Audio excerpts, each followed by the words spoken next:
நாயகம் ஸல்லல்லாஹு அலைஹி வஸல்லம் அவர்கள் மறுமையிலே இறைவனிடத்திலே இப்படி முறையிடுவார்களாம். என்ன அப்படின்னு கேட்டீங்கன்னா, கால ரசூலு யா ரப்பி இன்ன கௌமி இத்தஹது ஹாதல் குர்ஆன மஹ்ஜூரா.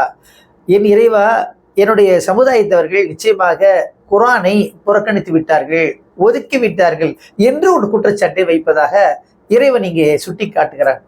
அப்போ இந்த புறக்கணித்தல் என்ன அப்படிங்கிறதுக்கு அறிஞர்கள் என்ன விளக்கம் சொல்றாங்க அப்படின்னு கேட்டீங்கன்னா, ஒன்று அதனை படிக்காமல் இருப்பது, இரண்டாவது அதனை புரிந்து கொள்ளாமல் இருப்பது, மூன்றாவது அதனுடைய அடிப்படையிலே நம்முடைய வாழ்க்கையை அமைத்துக் கொள்ளாமல் இருப்பது. ஆக இந்த மூன்று தவறுகளும் நம்மிடத்திலே வரக்கூடாது. இதுதான் மஹ்ஜூரா என்பதற்கான விளக்கம் என்பதாக அறிஞர்கள் சுட்டி காட்டிக் கொண்டிருக்கிறார்கள். ஆக குர்ஆனை நாம் ஓத வேண்டும், அடுத்தபடியாக அதை நான் விளங்க வேண்டும். வெறுமனே அர்த்தம் தெரியாமல் கிளிப்பிள்ளை போல் ஓதிக்கொண்டிருக்க கூடாது. ஏன்னா அல்லாஹ்வுடைய கட்டளை இல்லைங்க.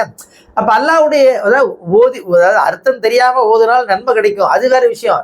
ஆனா இங்க இறைவன் என்ன சுட்டி காட்ட விரும்புறான் அப்படின்னு கேட்டீங்கன்னா, புரிஞ்சுக்கணுமா இல்லைங்களா? இறைவனை சுட்டி காட்டுகிறான், நான் இந்த குர்ஆனை எளிதாக்கி வைத்திருக்கின்றேன். எஸ்ஸர்னல் குர்ஆன் என்பதாக குர்ஆன் தன்னை பற்றி அறிமுகப்படுத்துகிறது. ஆக கடினமான ஒன்றல்ல, மக்கள் புரிந்து கொள்ள வேண்டும் என்பதற்காக தான் இறைவன் இதனை லேசாக்கி வைத்திருக்கின்றான். ஆக குர்ஆனை நாம் புரிந்து கொள்ள வேண்டும்.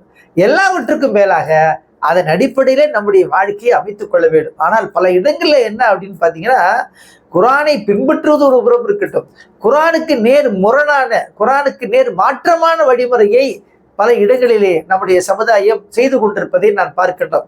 பல உதாரணங்களை சுட்டி காட்டலாம். உதாரணமாக திருமணத்தை எடுத்துக்கொள்ளுங்களேன்.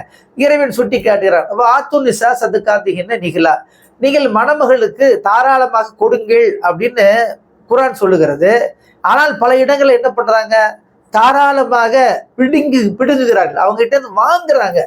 ஆக உங்களை கொடுங்கன்னு இறைவன் சொல்றான். ஆனா சமுதாயம் பல பேர் என்ன செய்யறாங்கன்னா, அதுக்கு மாற்றமா நடந்து கொள்கிறார்கள். அப்ப இப்படிலாம் நடந்தோம் அப்படின்னு சொன்னா மறுமையிலே இந்த பழிச்சொலுக்கு நாம் ஆளாக நேரிட வேண்டும். ஆக இறைவனுடைய தண்டனை நம் மீது இறங்கும். கண்ணியத்துக்குரியவர்களே, ஆக குர்ஆனை ஓதுவோம், அதனை விளங்குவோம், அதன் அடிப்படையிலே நம்முடைய வாழ்க்கையை அமைத்துக் கொள்வோமா? எல்லாம் வல்ல இறைவன் நம் அனைவருக்கும் கருணை புரிவானாக. இந்த வீடியோவை மறக்காம லைக் பண்ணுங்க, கமெண்ட் பண்ணுங்க, ஷேர் பண்ணுங்க. இது போன்ற வீடியோக்களை பார்க்க இஸ்லாம் டுடே தமிழ் சேனலை சப்ஸ்கிரைப் பண்ணுங்க. மறக்காம பெல் பட்டனை பிரஸ் பண்ணுங்க.